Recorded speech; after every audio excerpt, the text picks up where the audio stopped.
Okay, final question, question 16, some logs to finish off for you. So solve this equation here, showing you working and giving you an answer correct to 2 decimal places. So immediately, the unknown, the x, is in the power. So that means that logs need to be involved in some way. So we have an equation written not in log form, and I prefer to go about this down the route that where you should write that in log form. So that is log to base 4, sorry, cat in the background causing mayhem. Log to base 4 of 22 equals the power 3x plus 1. So that has managed to get the x out of the power into the sort of main bulk of the sum. Let's just rearrange that. Well, first of all, log to base 4 of 22. Let's write a bracket around that so we don't confuse it with other things. I'm going to take that plus 1, so it's minus 1 on the other side. And that'll leave me with 3x. Then divide the whole thing by 3. Give me x. That's just typing in the calculator job. So that is log to base 4 of 22. Take away 1. Divide by 3 is 2 decimal places. So we end up with 0.41. 0.41 for x.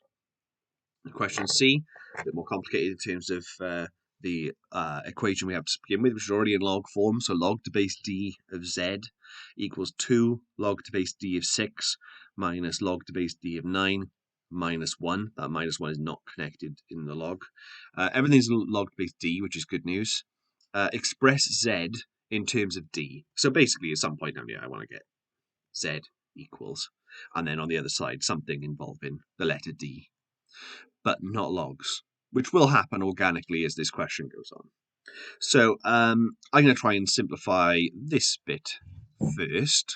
So that is log to base d of z equals, now this bit here, first of all, that squared, if I get rid of that, sorry, that 2 I can get rid of and become a squared up there. And then when I take away 2 separate logs, you can combine them the same with a division. So that is log to base d of 6 squared over 9. So 9, sorry. Take away 1. So I get log to base d z equals, and 6 squared is 36, divided by 9 is 4. So log to base d of 4. Take away 1. Okay, now I want to take this log over to the left-hand side, and I will get log to base d of z. Take away log to base d of 4 equals minus 1. Okay, now then we get, we can combine these two together and we get log to base d of z over 4 equals minus 1. Okay, so I can write this in non-log form now by saying, let's get rid of that bit that I started with. Excuse the cat in the background. So that is d to the power of minus 1 equals z over 4. And if I want to get z on its own, I times by 4 on the other side. So that's 4d to the minus 1 equals z. I wanted z in terms of d, not in log form. I've done it.